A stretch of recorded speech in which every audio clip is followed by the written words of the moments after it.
Beauty can be a perfect camouflage for lethality. Today, we applaud them in perfectly illuminated arenas. We see a smooth dance, an impeccable choreography. But the haute école of riding was not born as art.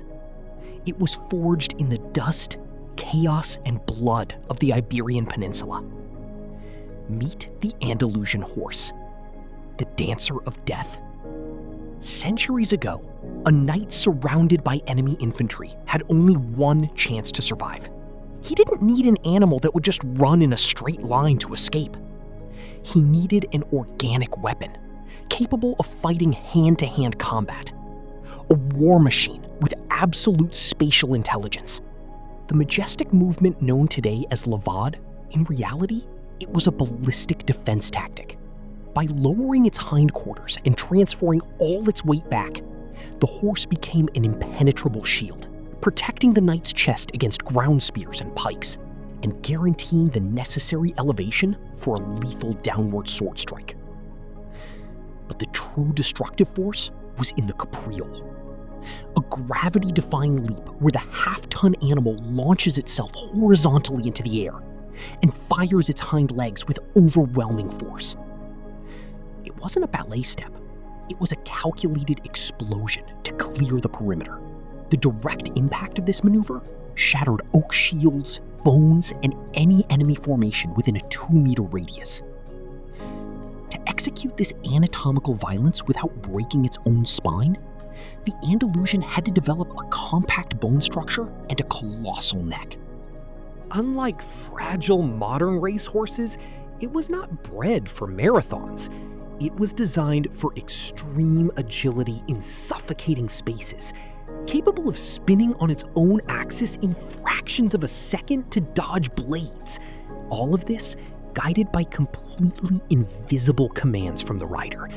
Millimetric shifts in body weight that the enemy could neither read nor predict. But this perfect synchrony exacted a dark psychological price. The animal had to override its natural flight instinct with military loyalty. A nervous system designed for prey, forced to act as the deadliest of predators. And combat devastated the giant's mind invisibly. Unlike steel, the biological machine absorbs the terror of its environment. The continuous roar of gunpowder and the lethal vibration of war left the animals in a state of sonic shock. The masters of ancient cavalry knew a cruel truth. A shattered sword can be melted and forged again in the fire. But the mind of a traumatized Andalusian was unrecoverable. That is why post-war psychological rehabilitation was a rigorous science. It required months of absolute silence and sensory decompression until the brain forgot the apocalypse and allowed the animal to be just a horse again. The era of hand-to-hand combat is over. Gunpowder defeated flesh. Survival tactics were sanitized and rebranded as a sport. But biology, etched in the blood, never forgets its purpose. The war instinct was not erased. It merely went to sleep. So when you see it floating in an arena, executing maneuvers of unreal beauty, do not be fooled by the art. You are looking at a lethal weapon that merely decided to stop killing.